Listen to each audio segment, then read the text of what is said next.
গাড়ারজোত, ঘাটপাড়া, পাতলাখাওয়া, পূর্ব কাঁঠালবাড়ি, মরিচঝাঁপি এই সব গ্রামে প্রায় ৮০০ বিঘা জমির ফসল ভেসে গিয়েছিল বন্যার জলে। নষ্ট হয়েছিল ক্ষেতের বেগুন, লাউ, ফুলকপি, লঙ্কার মতন শীতকালীন সবজি। হাজার হাজার চাষির জীবনে নেমে এসেছিল চরম অনিশ্চয়তা।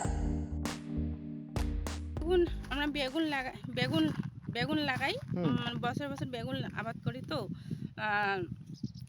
মানে বন্যায় তো ভেসে গেল, ফলন্ত অবস্থায় বন্যায় ভেসে গেল।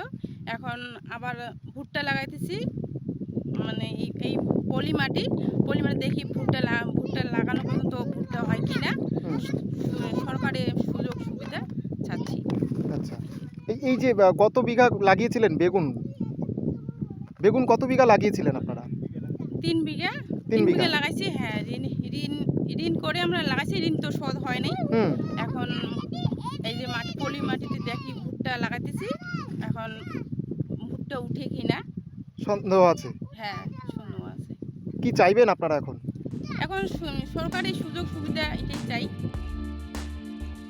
2 মাস কেটে গেছে, বন্যার জল সরে গেছে, কিন্তু জমিতে রয়ে গেছে ডলোমাইটের প্রভাব। তবু হাল ছাড়েননি চাষিরা। জীবিকার তাগিদে, সংসারের দায়ে আবার নতুন করে মাঠে নামছেন তারা। চাইছেন সরকারি সাহায্য। এখানে বেগুন চাষ করি, সে প্রায় ৮০০ বিঘার মতন বেগুন চাষ করি। অনেক লোক করছে, মোটামুটি ধরে নেন ১০০ কৃষক এরকম। কেউ ৫ বিঘা, কেউ ৬ বিঘা, কেউ ১০ বিঘাও করেছে, কেউ লিজ নিয়ে করেছে, আমরাও লিজ নিয়ে করেছি। এটা অন্য মানুষের জন্য, যারা চাষবাস করতে পারে না বা করে না, তাদের কাছ থেকে লিচি নেই আমরা জমি। ১ বিঘা জমির দাম ৬ থেকে ৭ হাজার টাকা লিচি নেওয়ার পরে আমরা বেগুন গাড়ি। আমি নিজেই ৪ বিঘা বেগুন গেড়েছি, ৪ বিঘার থেকে ৪.৫ বিঘা হবে। প্রায় ৬০,০০০ টাকা মতন খরচ করেছি, সব ঋণের উপর দিয়ে। দোকানে বাকি সার টার নিয়েছি এবং বীজ লাগানোর সময় হাজিরা নিয়েছি। এইভাবেই আমাদের প্রায় ৬০,০০০ টাকা খালি খরচ হয়ে গেছে। পরে আস্তে আস্তে ধীরে ধীরে খরচ হতেই থাকে।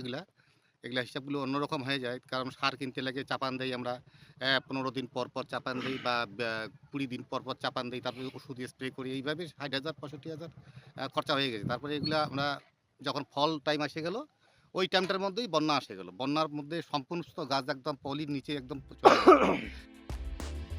এই কঠিন সময় চাষিদের পাশে দাঁড়িয়েছে কৃষি দপ্তর। দেওয়া হয়েছে ভুট্টা ও সর্ষের বীজ। সেই বীজ রোপণ করেছেন চাষিরা। কেউ আবার নিজের টাকায় বীজ কিনেও চাষ শুরু করেছেন। কৃষি আধিকারিকরা দিচ্ছেন পরামর্শ, করছেন নিয়মিত নজরদারি। বন্যা কেড়ে নিয়েছে ফসল, কেড়ে নিয়েছে স্বপ্ন, তবুও হাল ছাড়েননি চাষিরা। শিলদর্শার চরে আজও তাই বোনা হচ্ছে আশা, নতুন ফসলের, নতুন দিনের। ভুটানের সেই ডোলোমাইট মিশ্রিত পলি স্তর জমে একের পর এক চাষ কিন্তু নষ্ট হয়েছিল। পলির নিচে পড়ে গিয়েছিল বেগুন থেকে শুরু করে বিভিন্ন শীতকালীন ফসল। সেই প্রভাবকে কাটিয়ে, সেই ঝড়কে কাটিয়ে আবারও নতুন করে স্বপ্ন দেখছেন চাষিরা এবং ঘুরে দাঁড়ানোর চেষ্টা করছেন। আলিপুরদুয়ার থেকে অরূপ দাস, এক্সপ্রেস নিউজ।